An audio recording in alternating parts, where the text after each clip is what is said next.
ने जो शुरू में जहाँ से बात स्टार्ट की, मैं वहीं से बात शुरू करना चाहूँगा और ये एक सैद्धांतिक बात है।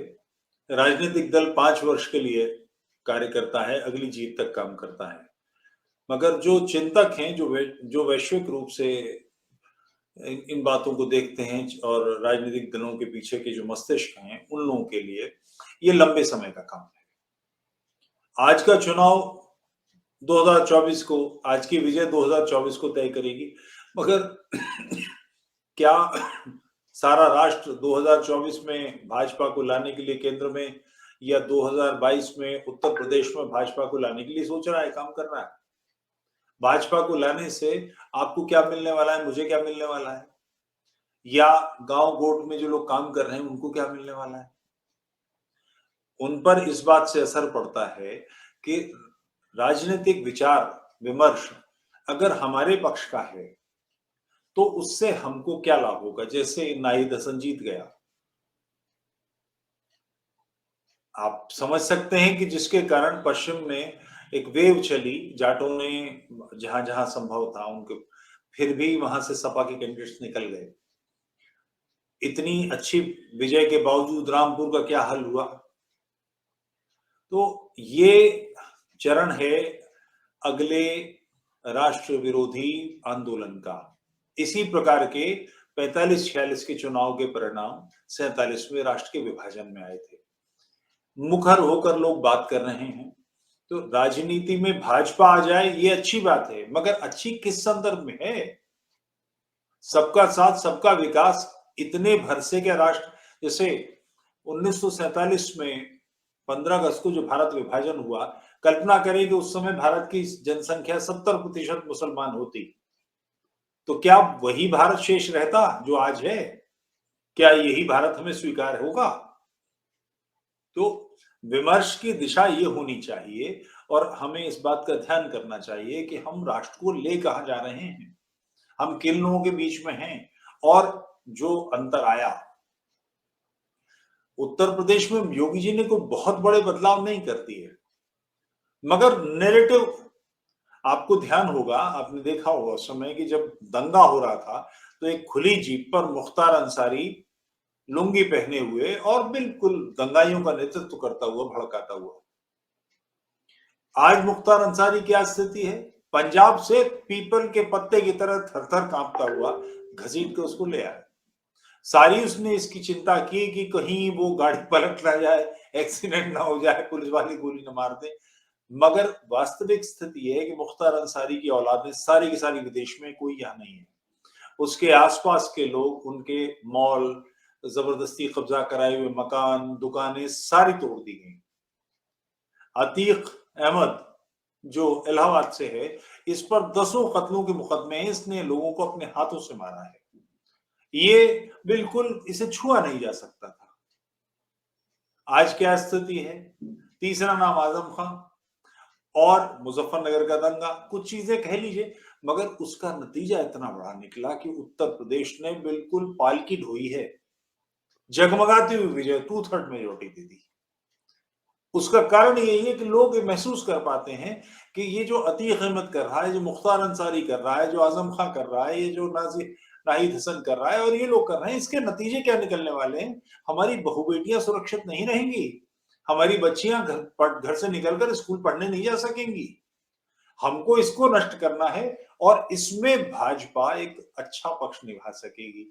तो हाथी के दांत दिखाने के ठीक है ये, जो बातें हैं कि सबका विकास सबका, मगर कुल मिलाकर भाजपा को समझना चाहिए कि उसको राष्ट्र के प्रति सजगता मानकर कि वो ऐसा करेगी, क्योंकि ऐसे स्टेटमेंट भी हैं कि हमारा डीएनए एक है और इस्लाम तो धर्म का, इस्लाम के बिना धर्म आधा रह जाएगा, ये चौथा ही है क्या, उसका ही बिना अधूरा है, इस किस्म की बातें भी है। मगर सच्चाई ये है कि लोग भाजपा से, संघ से अपेक्षा करते हैं कि वो राष्ट्र के पक्ष में जाएंगे और हमारी स्थिति भी है कि हम लोग भी इसलिए जूझते हैं। अन्यथा व्यक्तिगत रूप से नीरज खत्री को क्या मिल जाना है? जो मिलेगा वो यूट्यूब से मिलेगा, भाजपा से नहीं मिलेगा। तो जो ये हमारे परिश्रम है जो हमें दे रहे हैं। इसके कारण से जो बदलाव आना चाहिए और जो रिमार्केबल है बदलाव, सजग बढ़िया बदलाव। आखिर आप आंतरिक राजनीति से भाजपा की परिचित हैं, खींचतान, धर पटक सब जानते हैं, मोटे तौर पे तो जानते ही हैं। उसके बावजूद बाध्यता, हल्के तो बिल्कुल जिसको बोलते हैं महीन तौर पे भी जानते हैं। हाँ, तो उसके बावजूद बाध्यता थी कि उत्तर प्रदेश में सारे चुनाव लड़ाने पड़ेंगे, सारी व्यवस्थाएं करनी पड़ेंगी। अगर जरा सा चूक गए तो केंद्र हिल जाएगा। ये अपरिहार्य स्थिति कैसे बन गई? एक सामान्य पढ़ा लिखा मामूली सा लड़का, छोटे से कद का, कोई बहुत उसका आकर्षक व्यक्तित्व तो नहीं है, मगर क्यों वो धर्म रक्षक की भूमिका में लोगों को नजर आ रहा है। तो ये एक नैरेटिव है, बढ़िया नैरेटिव है, और ये बदलाव आ रहा है, अच्छा बदलाव आ रहा है। अभी थोड़ी देर पहले बड़ी लंबी चौड़ी बहस होके चुकी है, एक सज्जन वो उन्होंने बात की मधु जी के पास, तो उसमें यही विषय था 1857 में दिल्ली, अगर अंग्रेज हार जाएंगे दिल्ली किसकी होगी? यही मुगल जिन्हें महाजी सिंधिया ने औरतों के कपड़े पहना के नचवाया था दरबार में, उन्हें दोबारा लाएंगे? तो ये भी समझ में नहीं आता कि राष्ट्र किसका है। राष्ट्र के मूल उत्तराधिकारी कौन है, धरती किनकी है? एक वो वर्ग है जो ये मानता है कि उसने इस देश को जीता है, एक वो वर्ग है जो जानता है कि धरती उसकी है, उसके पूर्वजों की है। तो इन दोनों को एक ही पाले में, एक ही तराजू में कैसे तोल दिया जाएगा? आक्रमणकारी और जो जो पिसे हैं, कष्ट उठाए जिन्होंने, और पौरुष से दोबारा राष्ट्र को हस्तगत किया। अंग्रेजों को राष्ट्र हमने दिया था, ये देश हमने दिया था, ये स्थिति सच है। तो उसके बारे में उसके पक्ष का उत्थान कितना होता है? तो बेसिकली ये राष्ट्रोत्थान का यज्ञ है, जिसके पुरोहित हम चाहे न चाहे हैं। उसका स्रोवा जो आहुति डालना वो भाजपा है। भाजपा इसके यज्ञ रचाने वाली नहीं है, भाजपा इसका टूल है जो इससे आहुति पड़ रही है। ये आहुति बढ़िया पड़े, तेजस्विता के साथ जो ज्वाला लपलपाए, देश आलोकित हो। ये आज के चुनाव ने किया है, ये स्थिति है, और बड़े हर्ष का विषय, हम सब लोग बहुत प्रसन्न हैं, अच्छी चीज है।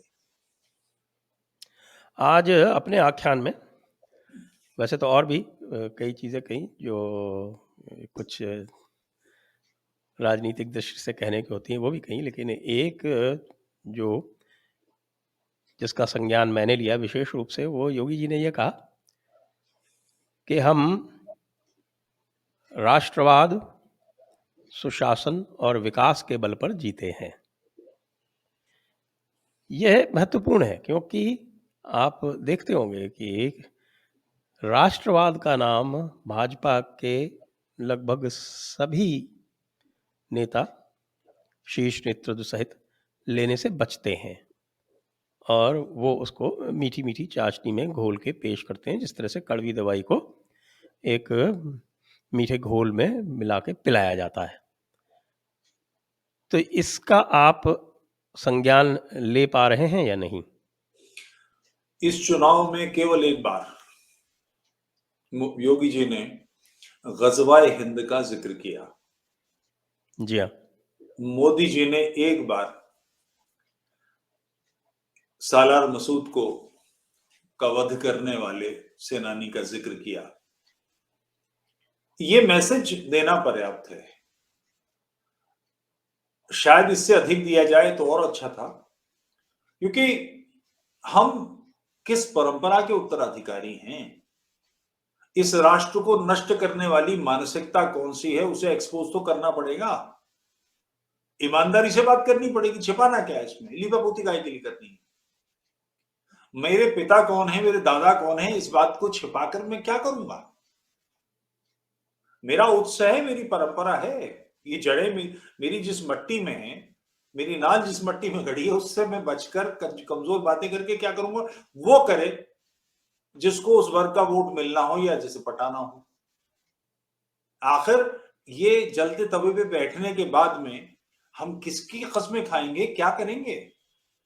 तो राष्ट्र बेसिकली, ये लोग भी ऐसा नहीं है कि लोग नहीं समझते, मगर उन्होंने पहला स्तर दिया, पहला नंबर दिया राष्ट्रवाद को, उसके बाद विकास की बात की। ये स्तुत्य है, श्रेष्ठ काम है। और ये समाज में जो सोशल मीडिया के माध्यम से एक एक हमिंग क्रिएट हो गई है, गूंज पैदा हो गई है। उस गूंज को एक्सेप्ट करना, एडमिट करना और उसके बल पर उसकी उसकी आहुति में हिस्सा मानना, ये बहुत अच्छी बात है। इससे अगला चरण तय होगा, क्योंकि एक व्यक्ति में हजार कमियां होती हैं, मगर जो नैरेटिव है उसके कारण से वो बहुत इंपॉर्टेंट होता है कि उसकी इमेज क्या है, छवि क्या है। वो छवि बड़ी स्पष्ट है इन लोगों की, ये बड़ी हितैषी बात है। और राष्ट्र के, मेरा इसमें कहना है, क्योंकि शत्रु पराजित हुआ है, भूलुंठित नहीं हुआ, लहूलुहान हुआ है, धरती पर नहीं गिरा है। तो आपको अपने जो कार्यकर्ता हैं, अपना जो वोटर है, उसको सन्नद्ध करना, तेजस्वी बनाना, उसकी व्यवस्था करना। और ये पुलिस के बूते नहीं हो सकती, उसको स्वयं सक्षम बनाना पड़ेगा। इसके बारे में योजना जरूर बनानी चाहिए। शत्रु को एक्सपोज करना, फिर तो निशाना लगाना बहुत आसान है, पता है ना कि फलाने टीले के पीछे बैठा है। शत्रु को एक्सपोज तो करना पड़ेगा। अब उसमें भी लीपापोती करेंगे, ये सब क्या है? दो टूक बात होनी चाहिए। और इसके बारे में एक बयार चल रही है, लोग एडमिट करना है, ये बहुत अच्छी बात आपने है। कैराना का संदर्भ लिया और निश्चित रूप से कैराना की हार जो है वो सालती है, लेकिन उसमें मुझे ऐसा लगता है, और हमने आरंभ में ही ये इंगित किया था कि कैराना के संदर्भ से जो प्रत्याशी का चयन था वो थोड़ा और सोच समझ के होना चाहिए था, क्योंकि एक प्रत्याशी जो लगातार हारती आ रही है उसको पुनः सामने खड़ा कर देना ये किसी तरह से उचित नहीं था। वहाँ पर बहुत दमखम की ज़रूरत थी और बहुत जिस तरह से ये नाहिद हसन इत्यादि चुनाव लड़ते हैं उसी स्टाइल में चुनाव लड़ा जाएगा, तभी वहाँ जीत होगी। लेकिन एक और भी एक ऐसा स्थान जहाँ से हिंदुत्व की अलख जगी और वहाँ से बहुत, मैं कहूँगा कि हिंदुत्व के प्रचार-प्रसार के लिए काफ़ी श्लाघनीय और काफ़ी जिनको कह सकते हैं स्तुत्यनीय कार्य हुए, और वो है डासना मंदिर। और डासना मंदिर के विरुद्ध जिस व्यक्ति ने ये कहा था कि मैं ज़बरदस्ती इसमें घुसूँगा, वो चुनाव हार गया है। वो धौलाना सीट जो है एक बार फिर से भारतीय जनता पार्टी के पास आ गई है, एक प्रखर हिंदू के पास आ गई है। क्या इसे हमें एक प्रकार का सिंबल बना के और आगे प्रचारित करना चाहिए? निश्चित रूप से ये बहुत महत्वपूर्ण घटना है, मगर ये एक जिम्मेदारी भी है। जो जीता है, अब दासना में, धौलाना में, उस क्षेत्र में कहीं किसी गांव वोट में किसी पर कोई अत्याचार होता है, तो इस एमएलए की जिम्मेदारी है कि उसका छत्र बन जाए, उसका सीना बन जाए, उसकी प्रहारी मुद्रा बन जाए, उठी हुई भुजा बन जाए। निश्चरहीन करो मही, भुज उठाए प्रणकीन, जो तुलसीदास जी ने कहा है रामचरितमानस में। इस मानसिकता के साथ कार्य कीजिए। ये फिर भूत ना सवार हो जाए कि नहीं ये तो विकास की जीत है, ये फलानी जीत है, ये तो इतने हाईवे बनाए हैं, रोड्स बनाए हैं, उसका नतीजा ना हो। आप राष्ट्रवाद के कारण आए हैं, राष्ट्र के प्रखर प्रहरी बनिए, यही राष्ट्र आपसे अपेक्षा करता है। और इसका फैलाव बढ़े, ये करना ही पड़ेगा, इसका कोई विकल्प नहीं है। यही तरीका है, यही ढंग है। डफरों को लाने से, मतलब ऐसे लोग आए हैं इस बार चुनाव में जीतकर, हैरत होती है, जिनकी अपेक्षा नहीं थी, एक तरफा, एक तरफा। तो उसमें कोई कच्ची पक्की बात की कोई गुंजाइश नहीं है। और जो आपने कहा कि किस तरह के लोग आए हैं, इसमें आप देखेंगे कि बड़ा विचित्र प्रकार का प्रचार प्रसार किया गया और यादव जो हैं वो हमारे ही बंधु हैं, कृष्णवंशी हैं, कुछ कंसवंशी भी अपने आप को मानते हैं। मुझे लगता है कि जो अखिलेश को ज़्यादा प्रेम करते हैं वो संभवतः कंसवंशी हैं। अखिलेश जी अपने आप को कंसवंशी मानते होंगे। यदि कृष्णवंशी मानते होते तो इस प्रकार का सनातन द्रोह तो नहीं करते जिस प्रकार का उन्होंने किया है। हम कृष्णवंशियों को कंसवंशियों से अलग कैसे कर सकते हैं? नेतृत्व विकसित करना पड़ेगा, मजबूती देनी पड़ेगी। जैसे पश्चिम उत्तर प्रदेश में एक समय था कि चौधरी चरण सिंह, अजीत सिंह और उनके बेटे जयंत, उनका दबदबा था। वो अपनी सीटों से हरा दिए गए, नए विकसित कर दिए गए। अब उन नए जो विकसित किए जा रहे हैं, एक कठिनाई है। आज ये चर्चा का विषय था कि पंजाब में इतनी बड़ी दुर्गत हुई, तो उसमें एक सज्जन ने प्रश्न किया कि पंजाब में भाजपा के 2 कोई कैंडिडेट किसी को ध्यान है? भारतीय जनता पार्टी के 10 महासचिव हैं, किसी को याद नाम, उनमें से किसी एक का नाम याद है? अपनी जड़ों से कटे हुए केवल गणेश परिक्रमा करने वाले लोग अगर होंगे, सिर्फ इसलिए कि मैं ही एक रह गया है, एक तू और एक मैं, तू ही क्या, ये कोई बात हुई? आपको पिरामिड बनाना है तो ढेर सारे पत्थरों को लगाना पड़ता है। तो अखिलेश के खिलाफ ये मालूम है कि ये राष्ट्र के विरोधी लोग हैं, तो उसी वर्ग में राष्ट्रवादी लोग भी तो हैं। उनको शक्तिशाली कीजिए, पौरुषवान बनाइए, उनकी ऐसी स्थिति कीजिए कि उनका दरवाजे पे 10 लोग आए तो लोगों को लगे कि कोई व्यक्ति है, वो भी लोगों की चिंता करे। मजबूत करेंगे तो ये सब हो जाएगा। शक्तिशाली पेड़ तोड़ने से धूप आ जाएगी घर में, तो दूसरा पेड़ भी तो लगाना पड़ेगा, उसकी व्यवस्था कीजिए।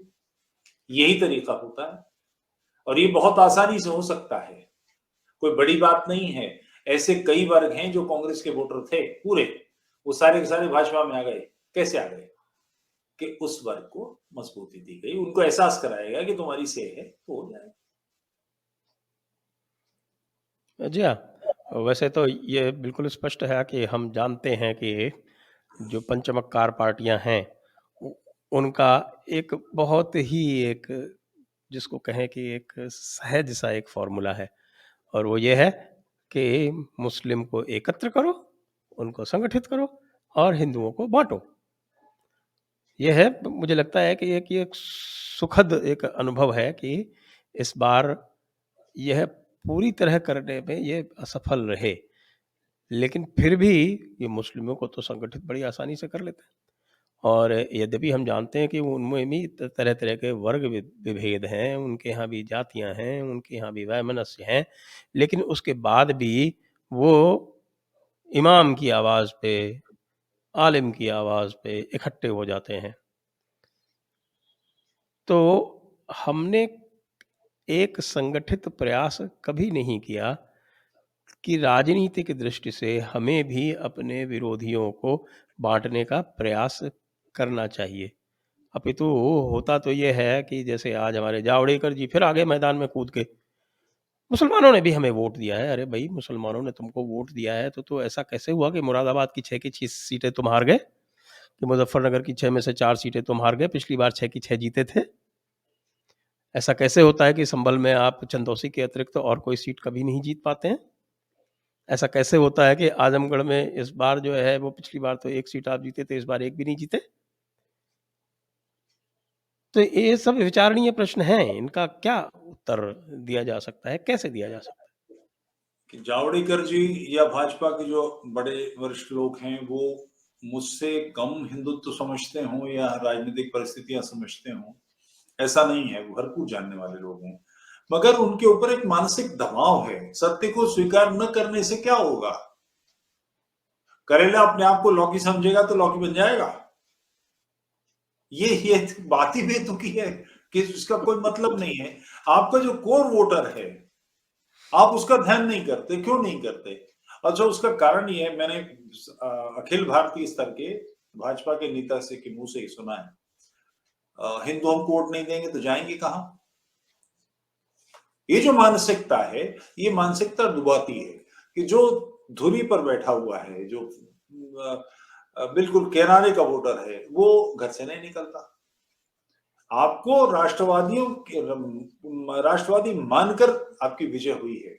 और ये बात कि वो वोटरों को इकट्ठा, इस बार के चुनाव में उत्तर प्रदेश में जो ये शांति दूत हैं, उनको बिल्कुल क्लियर था कि वोट किसको देना है। उन्होंने इसमें जरा सा भी संदेह नहीं किया। उसके मुकाबले अन्य लोगों के वोट भी इकट्ठे हो गए। ध्रुवीकरण बड़े स्पष्ट सा हुआ। तो उस ध्रुवीकरण को पर थूकना, उस पर लात मारना काहे के लिए? आपके पक्ष का है। एक दीवार खड़ी है आपके पक्ष में, चट्टान की। उस चट्टान की दीवार में छेद क्यों कर रहे हैं? मुसलमानों ने वोट कौन सा दिया? शायद शिया ग्रुप ने कुछ ने वोट दिया होगा, तो वो तो सन 52 से देते हैं आपको। बिल्कुल सही है। उनको सुन्नी मुसलमान 57 नहीं से मानते, देते हैं। वो काफिर कहलाते हैं। उनको सुन्नी काफिर मानते, मुसलमान नहीं मानते। मगर वो भी बड़े पैमाने पर नहीं है। फिर इस आकलन का क्या मतलब?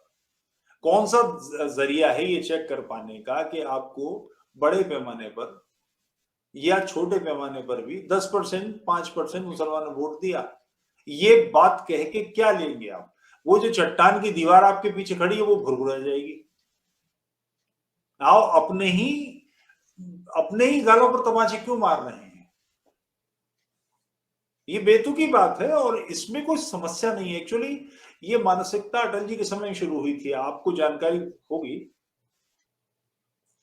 अन्यथा श्रोताओं को तो पता होना चाहिए कि देश में धर्म के आधार पर राजनीति न हो, इसका प्रस्ताव अटल बिहारी वाजपेयी लाए थे संसद में, और इसको सेकंड राज्यसभा से आडवाणी जी ने करवाया था।